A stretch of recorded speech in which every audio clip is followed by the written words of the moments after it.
Bom dia, irmãos. Vamos estudar um pouco mais. Eu tenho um encargo no meu coração.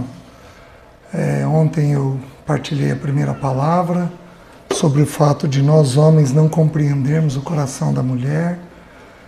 Mas hoje de manhã eu gostaria de iniciar uma coisa de uma forma um pouco diferente. Todo pecado ele encontra base em Satanás. Por quê? Porque 1 João diz que Satanás vive pecando desde o princípio.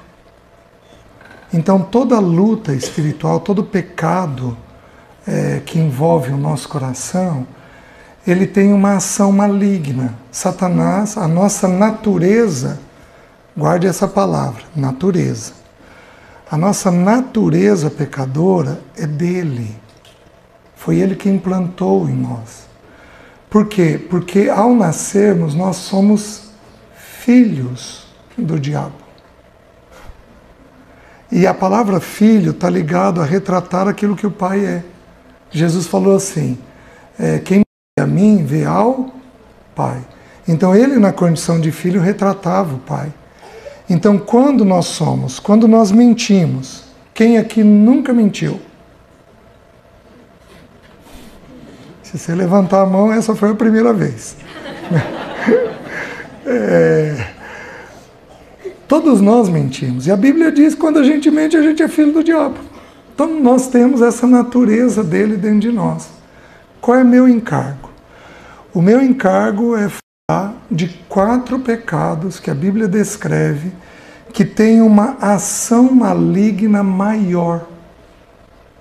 Tem um espaço maior de Satanás dentro dos nossos corações. Eu queria trabalhar esses 4 pecados com os irmãos. Por quê? Porque quando nós descuidamos dele, a nossa casa fica mais envolvida pelo diabo. Os irmãos estão entendendo? Batalha espiritual é uma coisa que só tem uma forma de você entender sem risco. Você tem que entender a pessoa e obra de Cristo.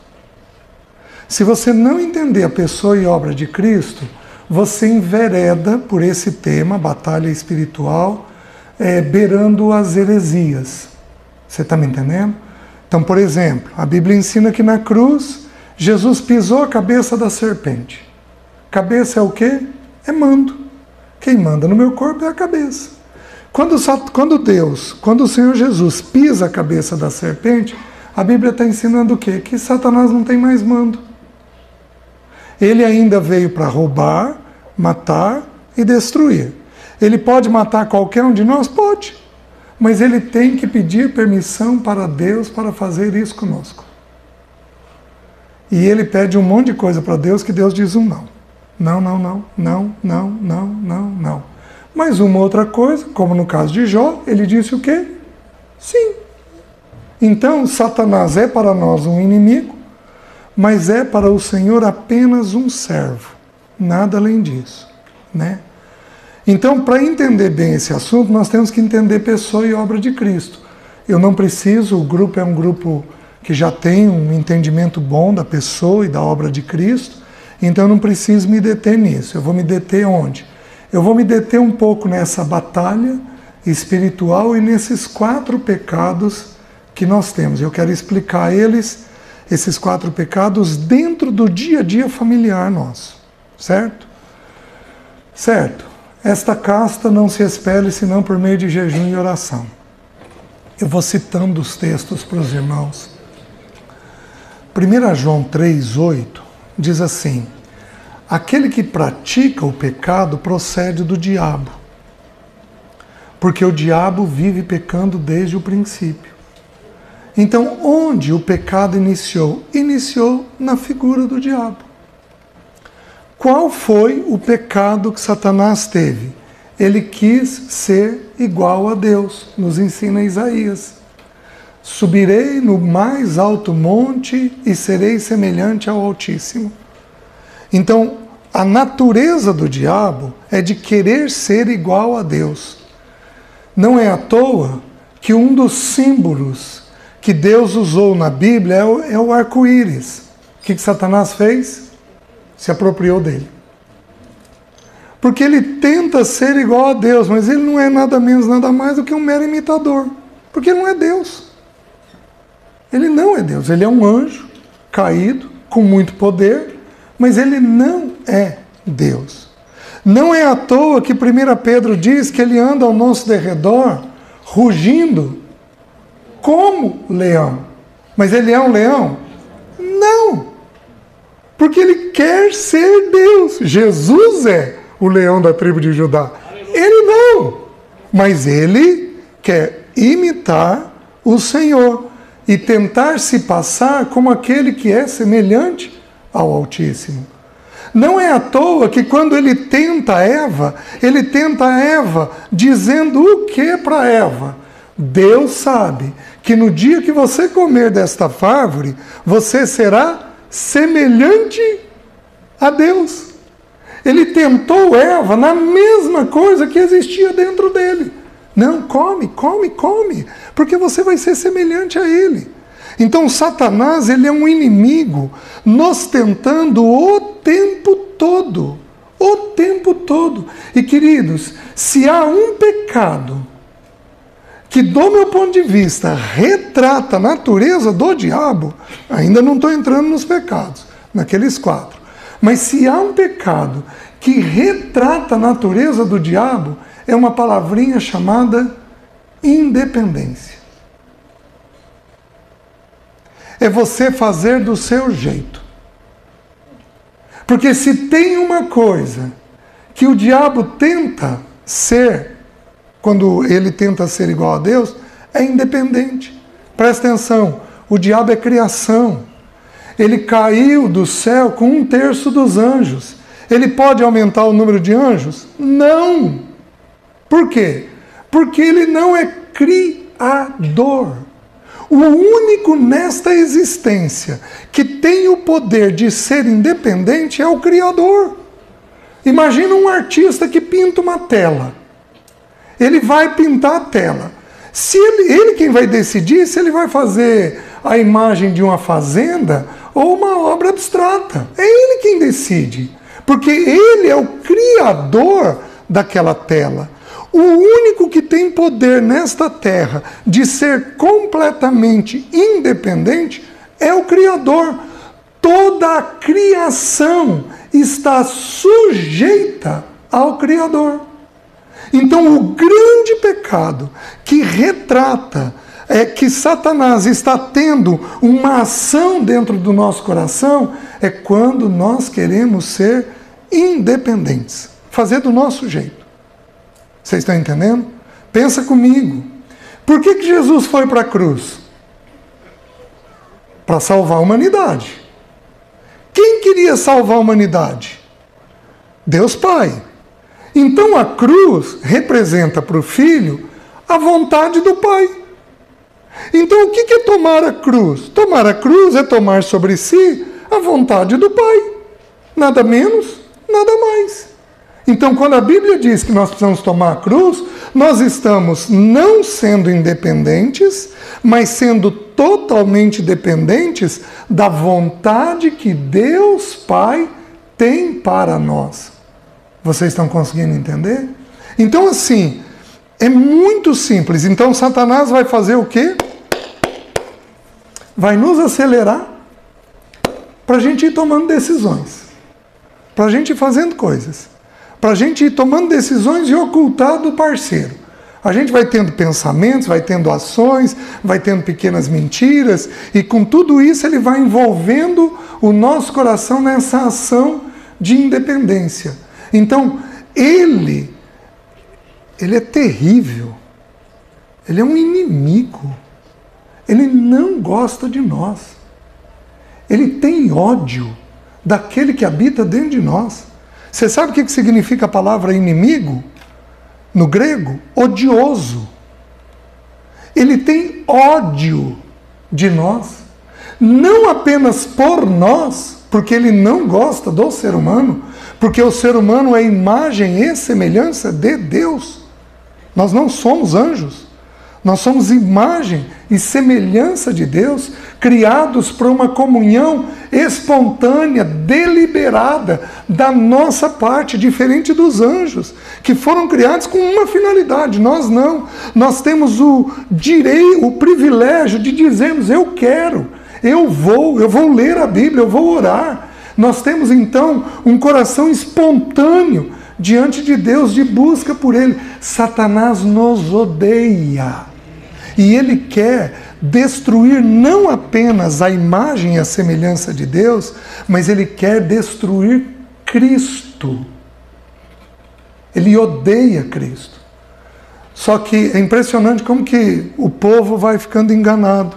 Nós temos agora nas Olimpíadas aquela skatista, Raíssa Leal, fez o símbolo lá em Libras: Jesus é o caminho, a verdade e a vida. E aí levaram para o comitê para ver se iam punir ela ou não. Por quê? Porque é proibido nos jogos ter qualquer expressão religiosa.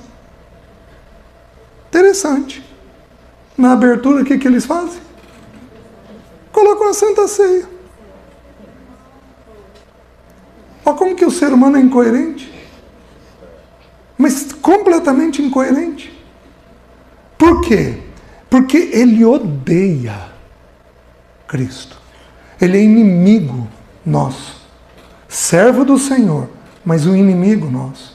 E aí o livro de Efésios, ele vai nos mostrar, capítulo 6, de 10 a 12, não todos os versículos sobre a armadura, mas ele vai dizer que a nossa luta não é contra sangue, nem carne, mas contra principados, potestades, dominadores deste mundo tenebroso. Então todos nós, no dia a dia, temos lutas terríveis. Meus queridos, eu tive uma semana difícil, porque tinha um encontro. Lá em casa a gente sabe, eu vou para o encontro, meus filhos se preparam mais. Porque o ataque ou é contra mim, ou é contra os filhos. É contra a família. Satanás vai nos tentando, de alguma forma. Eu tive uma semana extremamente difícil de atendimento, mas eu não tive nada pessoal. É possível que eu tenha essa próxima semana e nenhuma novidade. Porque é assim que ele faz. Ele nos odeia e ele quer nos abater, nos desanimar. Então ele vai criando as estratégias dele. Uma vez eu confessei os meus pecados a Alessi, bem no início do casamento. A gente devia estar aí com uns 5, 6 anos de casado. Eu confessei alguns pecados que eu estava tendo luta para ela. E a gente estava muito bem. O André tinha um pouco menos de 2 anos de idade. Aí chegamos em casa, depois da reunião da igreja, fui trancar a porta. No que eu pus a chave para trancar do lado de dentro, o Espírito falou comigo: ore para que Satanás não te incomode dentro da sua casa. E eu, no auge das minhas distrações, é coisa da minha cabeça. Aí fui fechar do meio: ore para que Satanás não venha te incomodar dentro da sua casa. Aí fui fechar a porta embaixo: ore para que Satanás não te incomode dentro da sua casa. Na terceira vez, eu cedi e orei: Senhor, estou guardando minha casa. Satanás não tem espaço aqui dentro. Essa casa é tua, é consagrada ao Senhor. Tá bom. Deu 20 minutos, o André sempre falou muito bem, o André tinha 2 anos de idade. O André vem e diz: papai, au, au, au, au. Não tinha animal, não tinha ursinho não tinha bichinho de pelúcia. Eu falei: au, au, onde, filho? Ele me levou no meu quarto andar. Eu falei: onde está o au, au? Ele apontou para a janela. Eu perguntei: dentro ou fora? Fora. Ele não entrou. Mas Satanás apareceu para o meu filho na expressão de um animal. Para quê?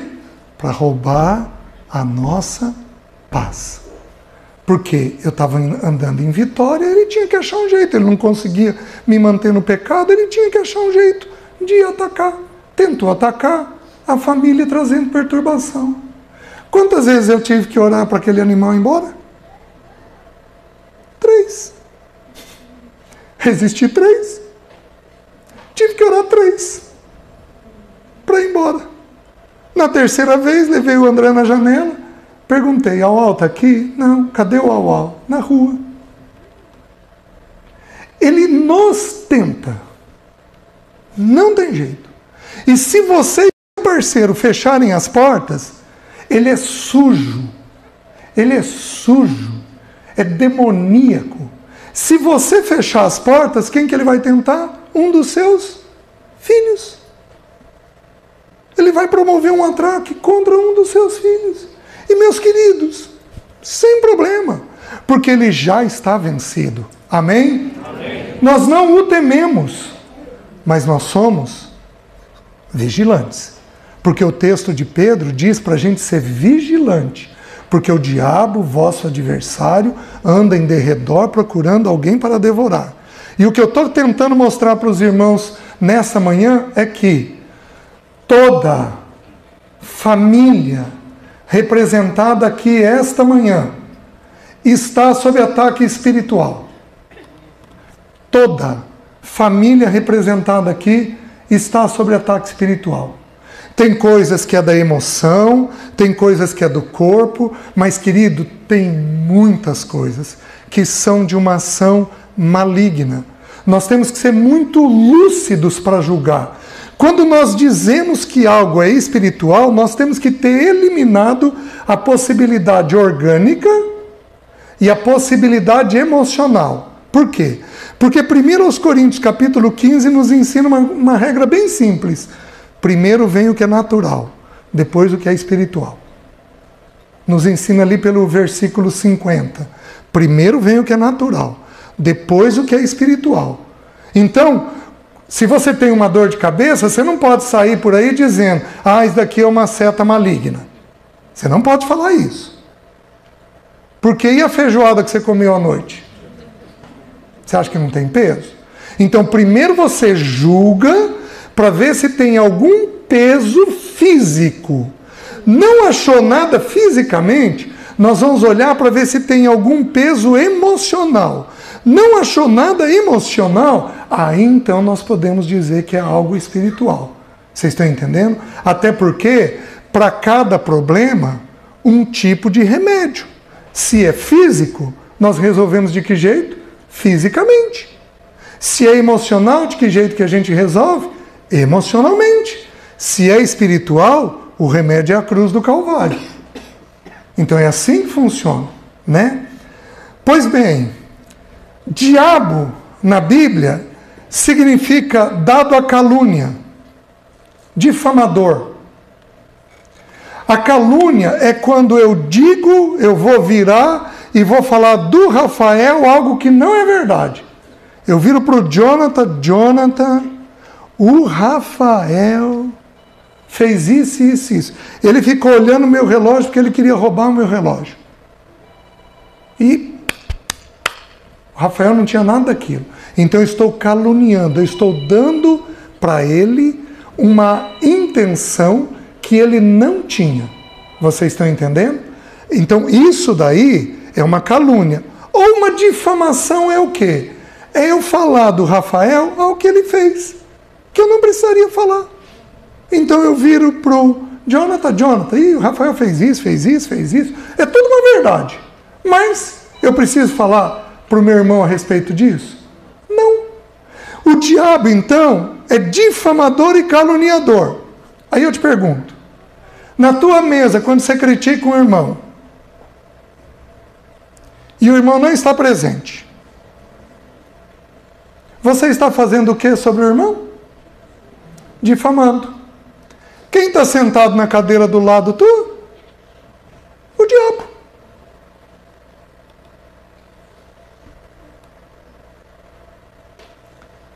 Não levanta a mão. Que casa aqui não fala dos outros?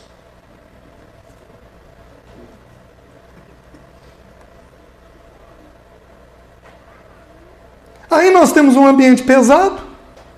Nós temos filhos enfraquecidos, desanimados, e não sabemos por quê. Porque nós estamos retratando a natureza do diabo dentro da nossa casa. Pode isso? Não. Tem uma ação espiritual? Tem. Porque é da natureza do diabo difamar e caluniar. Os irmãos estão entendendo? Meus queridos, são pecados que nós temos que cuidar com urgência. Porque senão nós não trazemos a glória do Senhor dentro do nosso lar. Nós trazemos a carne, nós trazemos o diabo, nós trazemos uma série de espíritos malignos, principados, potestades, dominadores, e nós vamos pesando a nossa casa, e tudo isso tem um efeito dentro dos nossos filhos que nós não temos noção. Então nós temos que entender de um jeito muito simples que há uma luta no dia a dia nosso que a gente simplesmente não percebe. Mas simplesmente não percebe.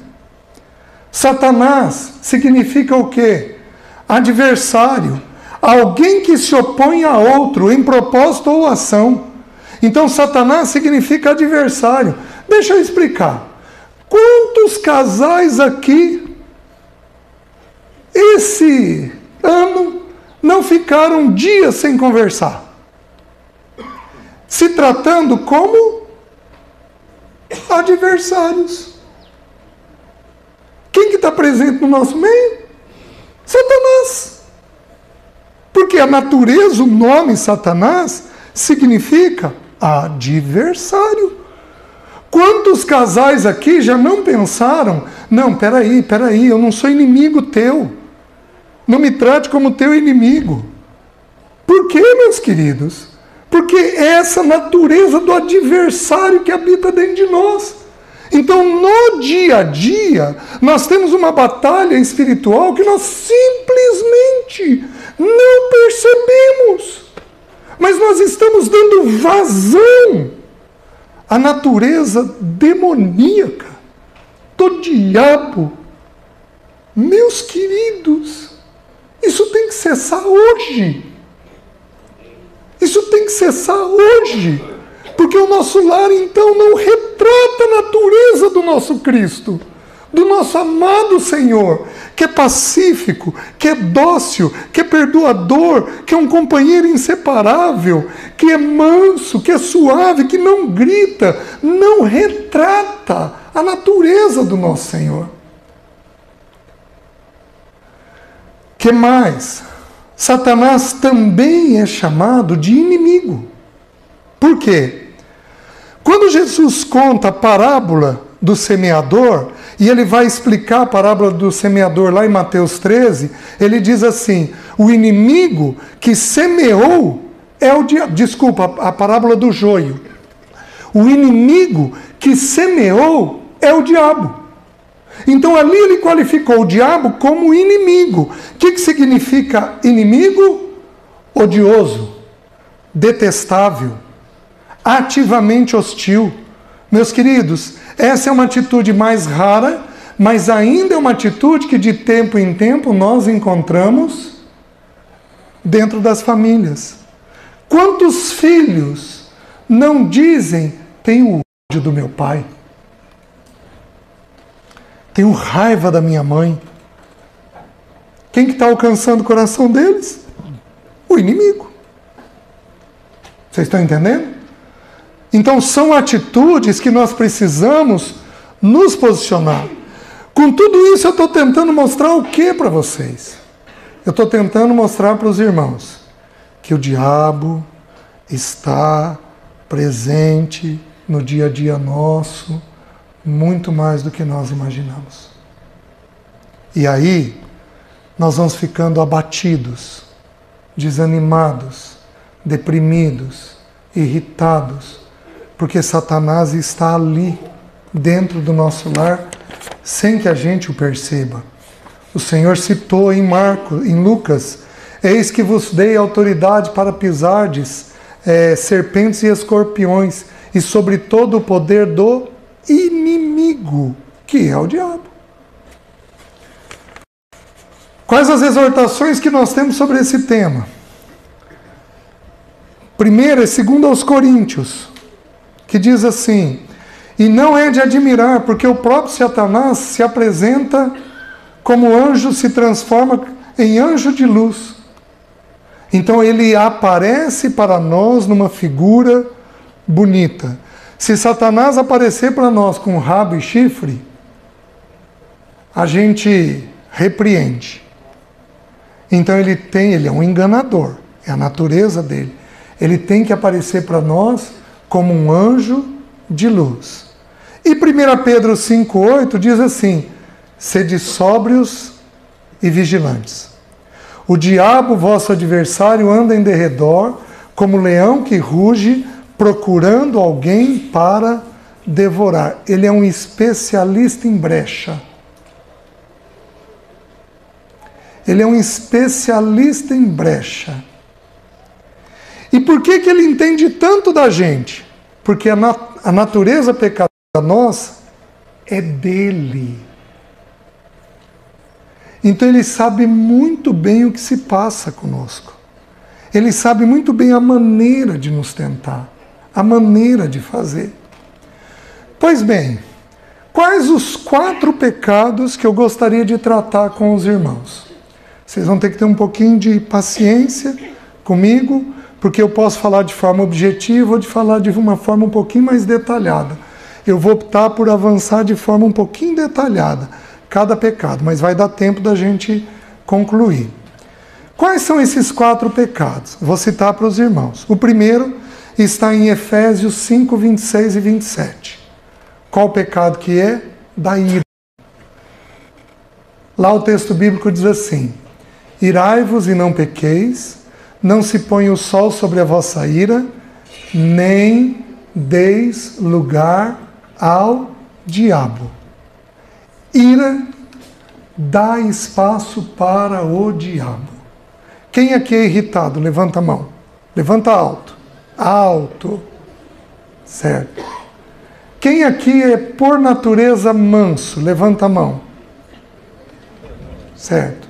Nós temos talvez 5% do grupo. Então assim,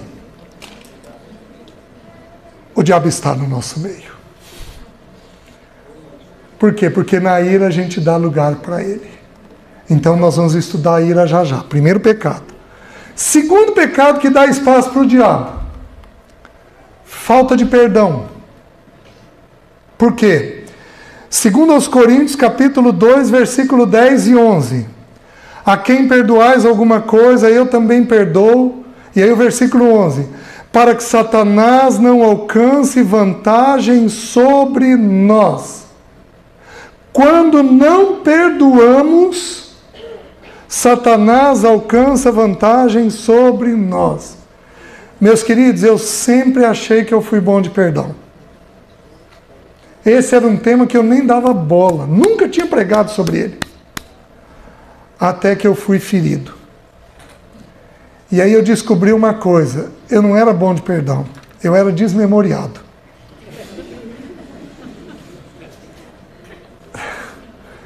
Eu esqueço das coisas muito rapidamente. Não tenho Alzheimer. Pelo menos suponho que não. Mas simplesmente eu passo pelas coisas e passou, acabou. Alguns meses depois, fulano fez tal coisa, fez tal coisa, falou tal coisa, eu não me lembro. Então, o que eu achava que era uma virtude, na verdade era falta de memória. Quando eu fui ferido, gente, eu acho que foi talvez uma das experiências mais difíceis que eu tive na vida. Um irmão de dentro de casa, essa história tem aí uns 8, 9 anos, entre 8 a 10 anos. Então é uma história mais recente. Ele era de casa, um grande amigo. Ele e a esposa foram tomar um café com a Alessi e eles sugeriram para a Alessi que eu não era nascido de novo. E assim, eu já ouvi muita coisa. Mas eu não ser nascido de novo foi uma novidade. A Alessi sabia que aquilo ia me fazer mal, segurou 2, 3 semanas para me falar. Aí ela veio e me falou. Aí eu procurei o irmão para conversar, ele não quis conversar. Procurei uma segunda vez, ele não quis conversar. Procurei uma terceira vez, ele não quis conversar. E eu deixei quieto. Só que passei a dormir com o irmão tomar café da manhã com o irmão,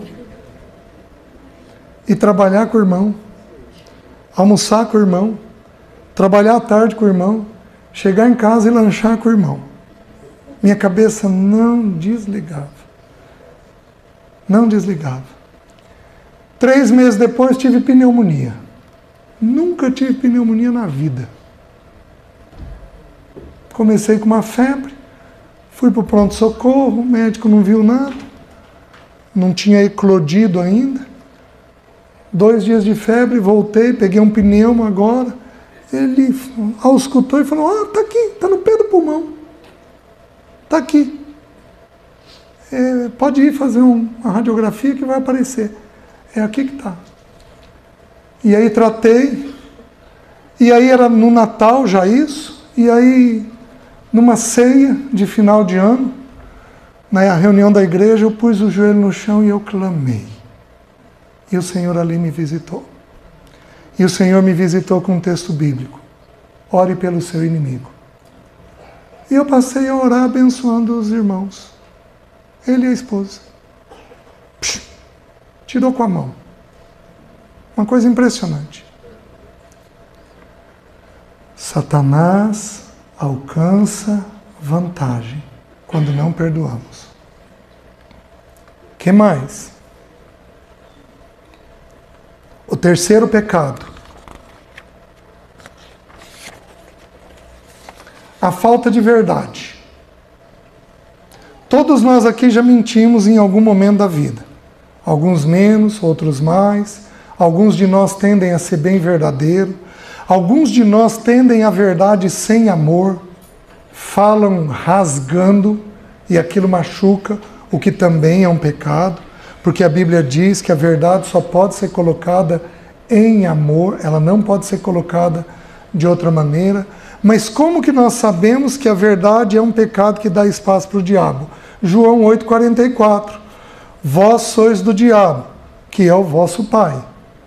Porque é mentiroso e pai da mentira. Então, quando faltamos com a verdade, damos um espaço maior para Satanás. Terceiro pecado. Quarto e último pecado. Esse não é muito comum, mas ele existe dentro da casa de Deus. Vitimação. Autopiedade. Quando nós temos dó de nós mesmos ou de alguém, mas especialmente de nós mesmos. Vitimação. Por quê? Porque o Senhor Jesus está indo para Jerusalém. Mateus, eu vou abrir os textos com os irmãos depois, Mateus 16, 21 a 23. O Senhor está indo para Jerusalém e ele diz: eu vou ser morto pelos anciãos, eu vou ser entregue por eles vão me matar, mas depois de 3 dias eu vou ressuscitar. E Pedro vira e diz: Senhor, tem compaixão de ti mesmo, isto de forma alguma te acontecerá. Senhor, imagina, uma pessoa boa como o Senhor vai viver uma coisa dessa? Não faz sentido nenhum, porque na cultura dos hebreus, dos judeus, e é presente em nós até hoje, gente boa não tem por que sofrer. E quando a gente sofre é porque nós cometemos algum pecado.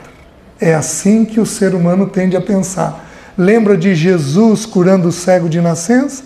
Lembra que os discípulos perguntaram em João 9? Senhor, quem pecou? Ele ou seus pais? Porque se tem uma doença, alguém pecou. Se tem uma tragédia, alguém pecou. Pedro fez a ordem inversa. Senhor, um homem bom como o Senhor não merece sofrer. Como é que o Senhor vai sofrer? Tem compaixão de ti mesmo. O que Jesus responde? Arreda-te, Satanás. É um quarto pecado. Eu vou explicar melhor depois para vocês. Onde tem uma ação maligna de Deus. Deu para entender esses 4? Ira, perdão, mentira, vitimação. São pecados onde Satanás tem um espaço maior dentro dos nossos lares. Vamos lá. Vamos para o primeiro pecado. Ira. Quem aqui é bravo? Certo? Quem aqui é mal-humorado? Quem aqui é irritado? Quem aqui é colérico? Joga coisa. Tá, tem um outro que pode deixar a mão levantada, então, né, irmãos?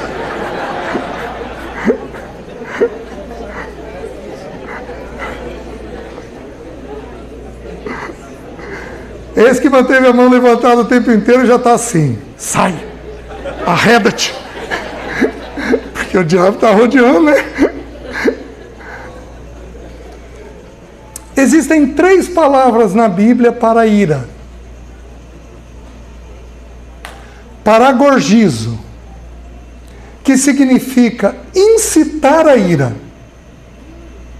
Sabe aquele tio com o sobrinho que passa e faz assim na orelha do peão? Quem aqui já teve alguém assim? Não é irritante? Esse tem paragorgizo, porque ele está incitando a ira do outro. Ele não tem ira, ele próprio, mas ele incita o outro a ira. Vocês estão entendendo? Tem tio que passa e dá tapão na cabeça, que tem uma afetividade bruta, ruim. Então, é uma expressão. Alguém aqui é assim? Levanta a mão.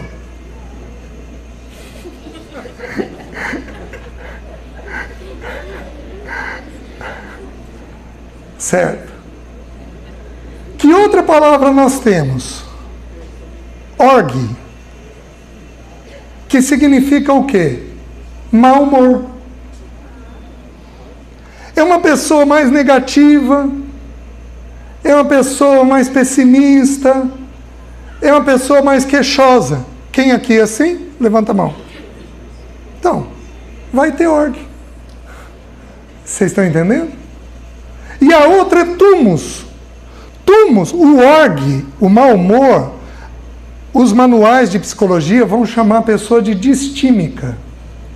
Tem uma distimia, um mau humor, uma emoção mais para baixo, sempre queixosa, sempre tudo é muito difícil.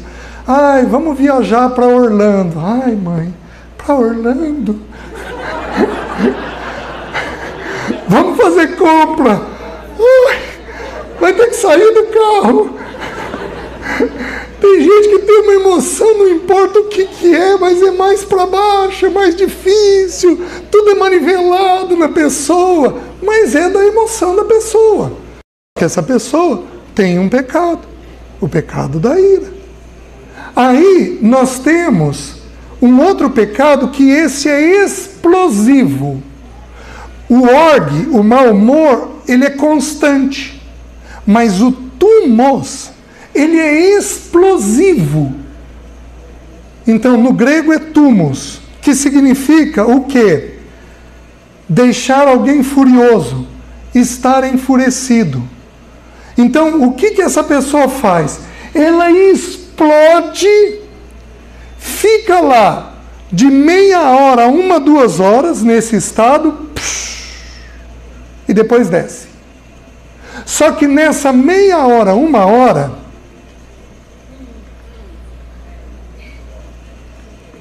já peguei gente que quebrou celular, já peguei gente que quebrou TV, já peguei gente que quebrou o controle remoto com a mão, já peguei uma situação que chutou a porta da geladeira e quebrou o pé.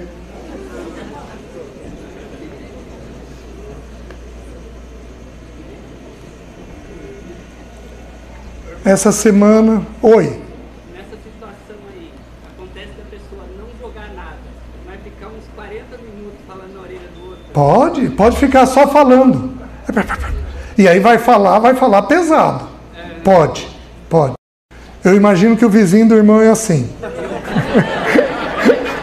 É você? Oh, esse é corajoso, assumiu. Eu procuro não falar, porque se eu falar, às vezes eu machuco a pessoa sem que vai machucar a pessoa. Sabe qual é a primeira vez que aparece essa palavra no Novo Testamento?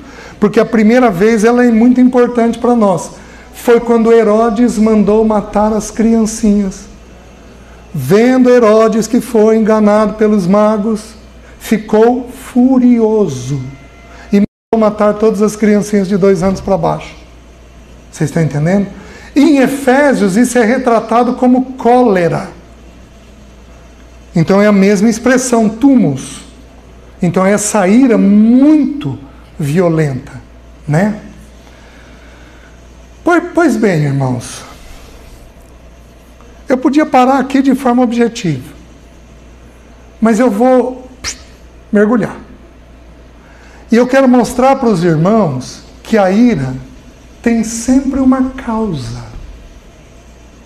Tem alguma coisa que acontece que faz você ficar irado.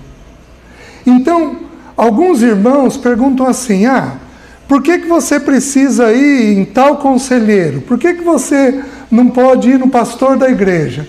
O que ocorre é uma coisa simples. Os líderes, muitas vezes, eles são muito resumidos na forma de aconselhar. Então eu vou pegar a Jéssica e vou dizer, filha, você tem que perdoar. E ela, tá bom. E ela sai do aconselhamento, mas do mesmo jeito que entrou. O que acontece? Onde está o diferencial no aconselhamento? É que existem causas que provocam a ira. Então, se eu virar para a Jéssica e falar, querida, é esse ponto que está te levando à ira. Como eu toquei na verdade inicial, ela encontra libertação. É tudo uma questão de achar qual é a verdade da situação, porque você encontrando a verdade, você encontra então a libertação que é necessária para aquilo. Os irmãos estão conseguindo entender? Então, a ira, ela tem causas dentro de nós. Ela tem lugares onde ela inicia dentro de nós. Primeiro lugar, de novo, vamos recorrer ao que a Bíblia ensina.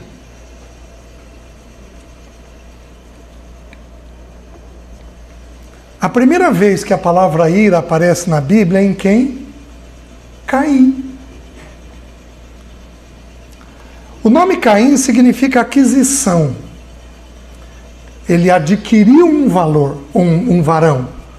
Adão adquiriu um varão da parte do Senhor. O seu nome é Caim. Aquisição, ele foi adquirido pelos pais. E Caim, ele era bom de tarefa. Quem aqui é bom de tarefa? Levanta alto a mão. Deixa eu explicar uma coisa. Vocês lembram o encontro do ano passado, as 2 pernas? Relacionamento e trabalho? Lembra? Nós procuramos aceitação, porque o grande nó do ser humano é aceitação.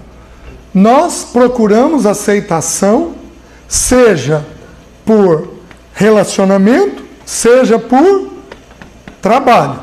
Aqueles que são bons de tarefa vão procurar aceitação de que jeito? Trabalhando. Então elas querem encontrar aceitação da parte do outro fazendo. Caim era assim. E ele foi trabalhar. Trabalhar. Então ele trouxe o melhor que ele produziu. Caim e Abel, o ensino, a exegese primeira é simples.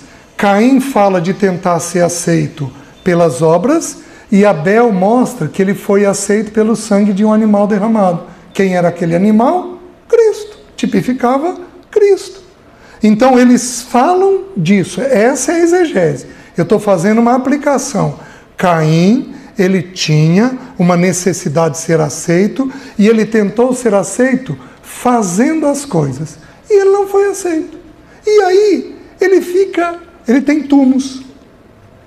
Ele tem ira, uma ira violenta. E aí o semblante dele descai. E Deus desce até ele, nós estamos em Gênesis 4, de 1 a 7. Deus desce até ele e diz: por que andas irado? E por que descaiu o teu semblante? Porque gente irritada transmite no rosto. Estou certo? Né? E aí você é cutucado pelo parceiro, faz o rosto, né? Faz cara de paisagem, né? O pecado da ira não é um pecado que me toca muito. Eu tenho outros pecados. O pecado da ira não é um pecado que me toca muito, mas caras e bocas já foi um pecado. Cansei de ser cutucado por debaixo da mesa, por favor, né? Tá desagradável. E aí você tem que interagir, melhorar, ter uma aceitação melhor pelo outro, né? E Caim era assim. Aí Deus desce até ele e diz assim: se procederes bem, não é certo que serás aceito, mas se procederes mal, eis que o pecado jaz na tua porta e a ti cumpre dominá-lo. Presta atenção, ira é um pecado que nós podemos dominar. Aonde que eu encontro correspondência disso nas Escrituras? O texto bíblico diz assim: irai-vos e não pequeis. Então eu tenho condições de ter uma ira sem pecado. Porque Deus se ira, e Deus peca? Não. Então existe uma ira proveniente de Deus que ela não é pecado. Que ira é essa? É aquela que é racional. Ela não tem emoção nela. É aquela que diz: tal situação está errada, eu preciso julgar tal situação, chegou a hora de resolver, já exerci misericórdia 10 vezes nisso daqui, agora está na hora de julgar a situação e eu vou fazer isso. Fulano, vem cá, você está despedido, não consigo mais. Você não pode ficar mais aqui, já tentei dessa maneira e você não soube entender, então agora eu estou te despedindo. Se fosse na emoção, mas você não presta mesmo, hein? A situação que você me deixou, agora eu vou ter que te mandar embora. Isso daqui é nossa, carregado de emoção. A ira de Deus, ela é racional, ela é com entendimento, ela é com sabedoria, julgando a situação com justiça, sem o peso emocional dela. Está fazendo sentido? Então, o que eu concluo? Qual é a base na situação de Caim que provoca a ira? Primeira, não ser aceito.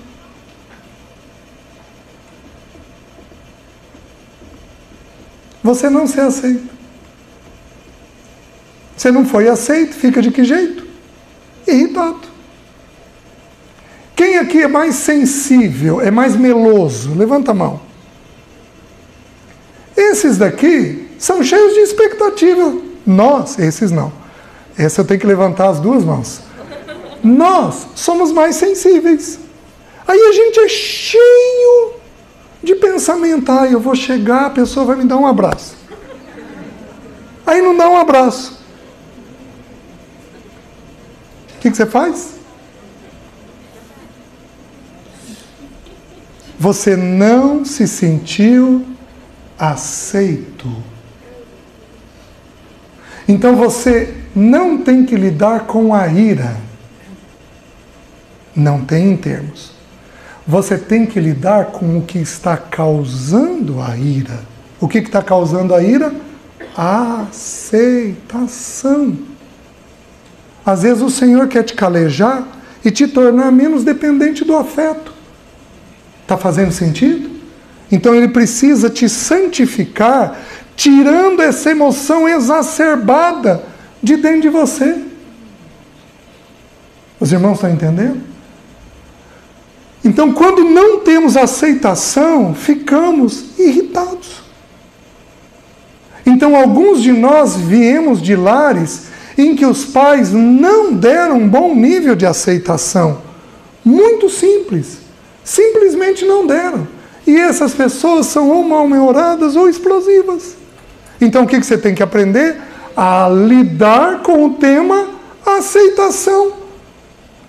Aceitação ou pertencimento é uma palavra que é traduzida na Bíblia por qual palavra? Vale uma caixa de chocolate. Dou-lhe uma, dou-lhe... Ai. Quem que falou? Alguém falou aqui. Mas você não vale. A Carol, aliás, eu tenho um casal de Maringá aqui, que vieram aqui, são amigos e irmãos, resolveram vir aqui, que legal. Estou te devendo uma caixa de chocolate. Eu preciso comprar. Me lembra, tá, Roger? A palavra graça significa o quê? Aceitação. O que você vai fazer? Você vai abrir a Bíblia e estudar a palavra graça. Por exemplo, a Bíblia diz que o Senhor Jesus desceu sobre nós cheio de graça. E diz que Ele andou conosco com graça sobre... Você tem aquele que é gracioso. Então, se a tua esposa, se o teu marido, se o teu filho não te aceita, se o teu pai, a tua mãe não te aceita bem, você tem um que te aceita plenamente. Quem que é? O nosso bendito e amado Senhor. Meus queridos, se não tivermos a aceitação de Deus de um jeito adequado, vamos procurar nos outros de um jeito errado. Eu tinha problema de aceitação. E aí eu usei as tarefas, porque eu sou bom de tarefa. Eu usei as tarefas para tentar ser aceito. Caí numa crise de ansiedade e depressão. Quando eu caí na crise, eu tinha 11 cargos na igreja, entre igreja local, distrital e nacional. Nenhum irmão mais velho virou para mim e falou: para, você não pode fazer tanto assim. Vai cuidar de si, vai cuidar da sua saúde. Você é recém-casado, para com tudo isso. Ninguém fez isso. E por que eu fazia tanta coisa? Porque eu queria que as pessoas gostassem de mim. Então eu tinha dificuldade de dizer não, porque eu queria que as pessoas gostassem de mim. Mas não para aí. Então a primeira causa da ira é a não aceitação. Mas tem uma outra coisa no texto que aparece. Diz assim, no versículo 7, se procederes bem, não é certo que serás aceito, mas se procederes mal, eis que o pecado jaz à tua porta e a ti cumpre dominá-lo. Meus queridos, sabe o que é proceder bem e proceder mal? Estar satisfeito. Quem aqui costuma ser insatisfeito? Levanta a mão. Então, essas pessoas vão ter uma tendência a ter ira. Quem aqui é mais perfeccionista? Vão ter mais ira. Sabe por quê? Porque os perfeccionistas são mais insatisfeitos. Por quê? Tem que ser assim, assim, assim, assim. A gente é quadradinho. Eu desenvolvi toque. E o Senhor me visitou e eu estou quase totalmente curado. Né? Ficou um resquício ou outro ainda. Por quê? Porque eu pus na cabeça que num ambiente perfeito as pessoas iam gostar mais de mim. Eu pus na cabeça que se o ambiente de trabalho tivesse bem organizado, as pessoas, a sessão ia ser boa. Aí, o que eu fazia? Preparava o consultório. Caneta preta, azul, vermelha, lápis feito com ponta de estilete, mas tinha que ser um cone perfeito. Olha o trabalho que isso dava para fazer uma sessão. Aí eu evoluí. Eu tinha um tapete com franja na sala. E na cabeça do perfeccionista, a franja tem que estar penteada. Na frente do paciente eu levantava, achando que ele não estava vendo. Ia lá e penteava a franja. Com todo o respeito aos meus pacientes, 2 pirados, eu e ele. Por que eu digo que eu estou quase curado? Ano passado, final do ano passado, eu cheguei cedo para atender e eu contei 6 fios de cabelo no chão.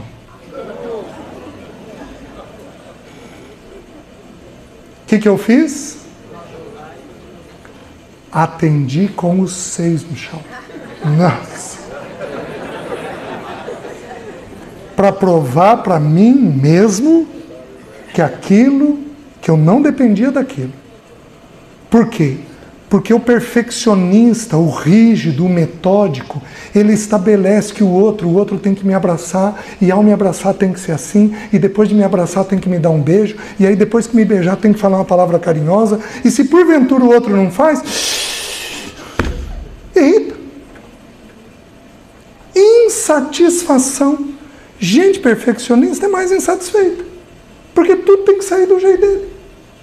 Então, as duas primeiras causas da irritação: a aceitação, não aceitação, e insatisfação. Posso avançar? Está tudo em ordem? Segunda causa da insatisfação: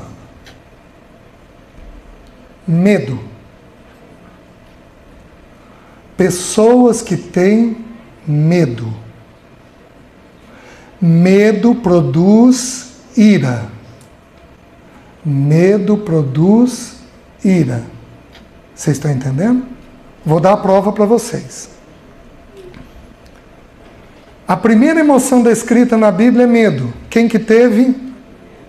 Adão. Quem que teve ira? O filho dele. Está dentro do mesmo pacote familiar. Deixa eu dar um exemplo. Jonathan, vem aqui, por favor. Vem aqui. Deixa eu te usar um pouquinho. Eu sou pai do Jonathan. Ele é meu filho. E eu tenho medo que ele seja atropelado. Quem aqui tem medo que filho sofra acidentes? Levanta a mão. Olha lá. Vem aqui. Eu tenho medo que ele sofra acidente. Ele tem 5 anos de idade. Oi, meu filho. Quase. Eu vou atravessar uma avenida. Filho, daqui. O que eu vou fazer? Tá sentindo? Estou apertando a mão dele. Dói? Dói. Daqui a pouco, de que jeito ele vai ficar? Pai, para de apertar. Por que eu estou apertando? Porque eu tenho medo. Mas eu estou sendo bondoso, porque se o meu medo for maior, eu vou fazer isso daqui. Vamos, querido. Já funcionou. E aí eu exponho ele à vergonha. Medo produz irritação. Obrigado. Os irmãos estão entendendo? Gente que tem medo é gente irritada. Vou dar um exemplo. Você tem medo que teu parceiro não goste de você. Você tem medo que teu parceiro te largue. Teu pai largou tua mãe, e aí você põe na cabeça que o teu parceiro pode te largar. O que você vai fazer? Você não me olhou hoje. Os irmãos estão entendendo que o pecado está no dia a dia mais do que a gente pensa? Medo, produzindo ira. Até 12 anos, filho suporta isso. A partir dos 12 anos, filho reage a esse medo. Mas não é apenas isso, vou te dar só os textos. 1 Samuel 18, de 10 a 15. E 1 Samuel 20, de 32 e 33. 1 Samuel 18, de 10 a 15. Davi. O texto bíblico diz que Saul tinha medo de Davi. O que ele fez? Pegou a lança e jogou. Porque quando você tem medo de alguma coisa, você tende a ter uma reação de irritação. E se nós não fecharmos esse espaço, Satanás encontra uma brecha para te tentar. Você está me entendendo? Então você tem que estabelecer a tua verdade. Eu tenho medo que o meu parceiro me deixe. De confessar isso ao Senhor e ao outro, você já é mais curado. Mais curado. Então, quando admitimos os problemas, e Saul fez a mesma coisa depois, em 1 Samuel 20, 32 e 33, Saul faz a mesma coisa, só que agora com Jonatas. Por quê? Porque Jonatas estava defendendo Davi. O que ele fez? Jogou a lança contra o próprio filho. Os irmãos estão entendendo? E ao jogar a lança com o próprio filho, contra o próprio filho, ele expressa o medo que ele tem. O texto lá vai falar do medo, porque ele temia a Davi. Por quê? Porque ele sabia que Davi era aceito e ele tinha sido rejeitado por desobediência. O que ele podia? Ele podia ter encontrado o caminho do quebrantamento. Ele fez isso? Não, porque o Senhor é um Deus misericordioso em perdão.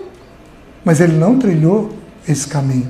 Então, medo é a segunda coisa que produz isso. Nós temos 3 minutos. Terceira coisa, rigidez. Eclesiastes 7,16.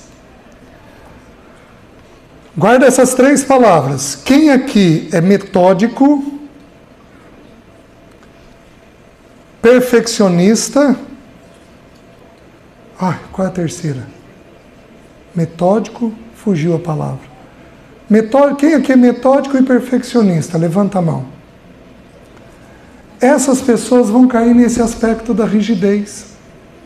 Por quê? Porque só tem um jeito certo de fazer a coisa para o perfeccionista. Que jeito é esse? O jeito dele. E aí ele é muito exigente com os outros. Senta direito.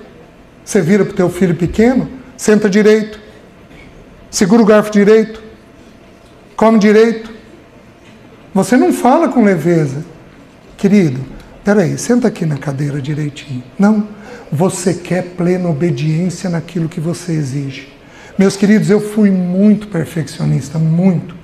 Com 6 anos de idade, a minha filha vira para mim e diz assim: papai, eu não sei porque a minha mente diz que tudo que minha mão direita fizer, a esquerda tem que repetir.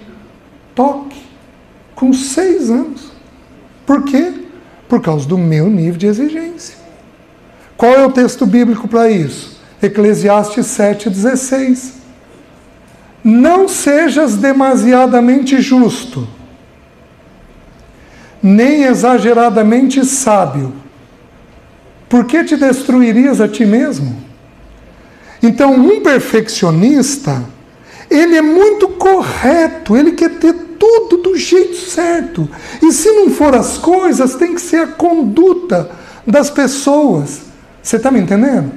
Eu tive um pastor que caminhou junto comigo no início da minha vida cristã. Ele era um seminarista, ele estava fazendo estágio, nós convivemos, aí ele voltou para o seminário, terminou, foi aprovado. A gente às vezes andava de madrugada na rua com 18, 19 anos.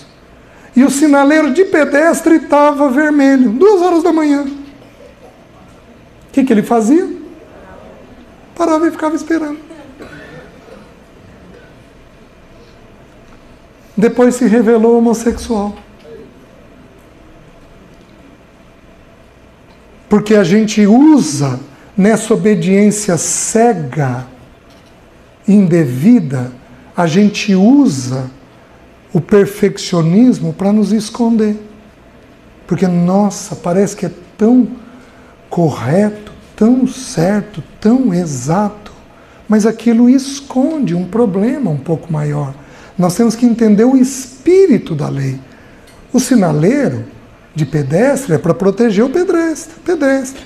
Mas às 2 da manhã, ele tem bem pouca eficácia, porque você quase não tem movimento. Então tem problema você atravessá-lo? Não. Essa é a ideia.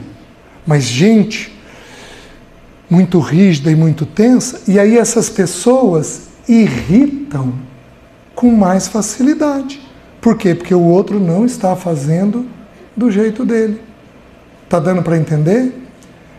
E o que é pior, não sejas demasiadamente justo, nem exageradamente sábio. Toda pessoa perfeccionista ou metódica é chata. Daqui a pouco vocês vão falar assim: nossa, tem que gostar muito de vir ouvir, hein? Que até chato eu fui chamado. Por que é chato? Porque a gente explica o porquê que tem que ser daquele jeito. É assim, irmão? É assim? Já está vendo a tua ira? Já está vendo, né?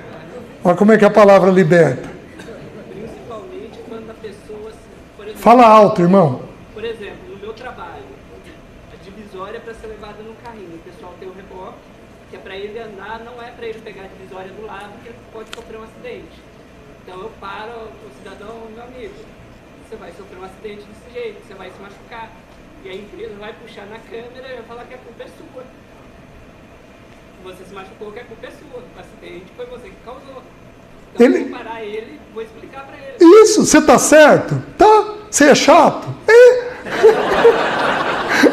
Você está me entendendo? O outro olha e diz, meu Deus! Você está me entendendo? Mas você não está errado. Mas é o que a Bíblia está ensinando. E o que é pior, termina dizendo assim, porque te destruirias a ti mesmo. Agora, o colega de trabalho, você vai fazer isso uma outra vez. E o filho? Você vai fazer isso toda semana. Está entendendo? Quando tocamos naquilo que gera o pecado, somos mais livres.